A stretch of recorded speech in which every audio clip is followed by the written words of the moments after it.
The importance of materials in the educational process is fundamental because, as it is known, these tools make possible an approach with knowledge, allowing students to interact, participate, and build their own learning process. However, in many schools, it is not possible to have the opportunity of accessing to quality educational materials because the particularities of the context cause a restriction in terms of the elements available to work.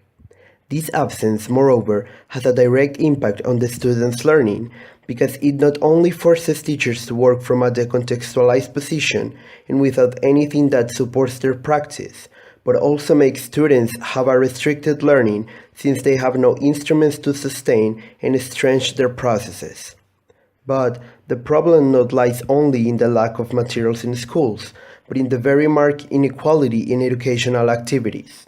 A situation that is evident in the clear and increasingly marked difference in the quality levels of schools. In addition, although materials are a luxury or a few, the legal documents and guidelines still expect all students to reach the same levels in education, without considering the disadvantages and distances that exist between each context. This situation gets increased by these objectives imposed on education from an almost unrealistic perspective, because it is not considered that this process is marked by diversity. Also, it is intended that all contexts, including those who do not have any kind of support, achieve goals that are far from reality and that are possible only for those who have all the resources. Another reality, in terms of materials, is the economic and homogeneous nature that these have acquired, instead of their formative labor, since educational materials are now mass-produced elements designed for all contexts linearly and equally. In this way, it is assumed that all students are in the same moment of education, in equal times and under similar circumstances, leaving aside the uniqueness of each context and the dissimilarity of each formative process. These materials, equal and rigid, are not intended to support the education of students, neither perceived as elements to provide them with a diverse and plural view of the context, what ends up causing their lack of interest and participation.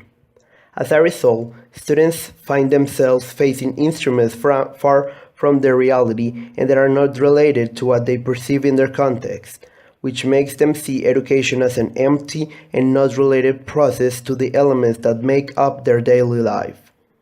The pending task, then, is to make materials the elements to estrange the teaching and learning processes, making of these resources that maximize and develop the competences of the students, involving them in the work and making them feel included and engaged. Also, the particular character of each educational context should be considered, which make these spaces unique and with singular characteristics for which materials should adapt to, being sustained from what the context requires in educational terms. As for the teachers, it is very important to make them critical material builders, since they are the ones who have the most knowledge of the context as well as of the apprentices. Thus, it is pertinent that teachers have the possibility to propose and create materials that adapt to the peculiarities of the educational scenario and that really fit the needs of students,